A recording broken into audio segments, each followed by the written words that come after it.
اللہ تعالیٰ کے نام سے شروع جو بڑا مہربان نہایت رحم والا ہے۔ سورہ ہجر کی آیت نمبر 51 سے 76 تک کا اردو ترجمہ۔ انہیں ابراہیم کے مہمانوں کا بھی حال سنا دو کہ جب انہوں نے ان کے پاس آ کر سلام کہا تو انہوں نے کہا کہ ہم کو تو تم سے ڈر لگتا ہے۔ انہوں نے کہا ڈرو نہیں، ہم تجھے ایک صاحب علم فرزند کی بشارت دیتے ہیں۔ کہا کیا؟ اس بڑھاپے کے آ جانے کے بعد تم مجھے خوشخبری دیتے ہو؟ یہ خوشخبری تم کیسے دے رہے ہو؟ انہوں نے کہا ہم آپ کو بالکل سچی خوشخبری سناتے ہیں، آپ مایوس لوگوں میں شامل نہ ہوں۔ کہا اپنے رب تعالیٰ کی رحمت سے نا امید تو صرف گمراہ اور بہکے ہوئے لوگ ہی ہوتے ہیں۔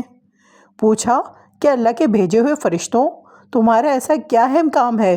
انہوں نے جواب دیا کہ ہم مجرم قوم کی طرف بھیجے گئے ہیں، مگر خاندان لوط کے ہم ان سب کو تو ضرور بچا لیں گے سوائے اس لوط کی بیوی کے کہ ہم نے اسے رکنے اور باقی رہ جانے والوں میں مقرر کر دیا ہے۔ جب بھیجے ہوئے فرشتے آل لوط کے پاس پہنچے تو انہوں لوط علیہ السلام نے کہا تم لوگ تو کچھ انجان سے معلوم ہو رہے ہو۔ تو انہوں نے کہا نہیں، بلکہ ہم تیرے پاس وہ چیز لائے ہیں جس میں یہ لوگ شک شبہ کر رہے تھے۔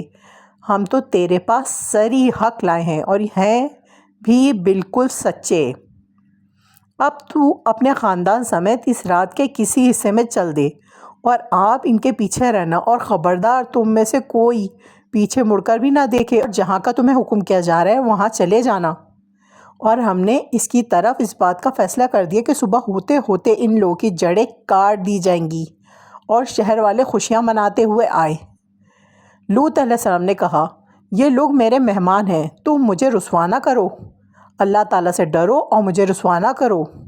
وہ بولے کیا ہم نے تجھے دنیا بھر کی ٹھیکیداری سے منع نہیں کر رکھا؟ لوط علیہ السلام نے کہا کہ اگر تمہیں کرنا ہی ہے تو یہ میری بچیاں موجود ہیں، تیری عمر کی قسم وہ تو اپنی بدمستی میں سرگرداں تھے۔ پس سورج نکلتے نکلتے انہیں ایک بڑے زور کی آواز نے پکڑ لیا۔ بالآخر ہم نے شہر کو اوپر تلے کر دیا اور ان لوگوں پر کنکر والے پتھر برسائے۔ شبہ بصیرت والوں کے لیے اس میں بہت سی نشانیاں ہیں۔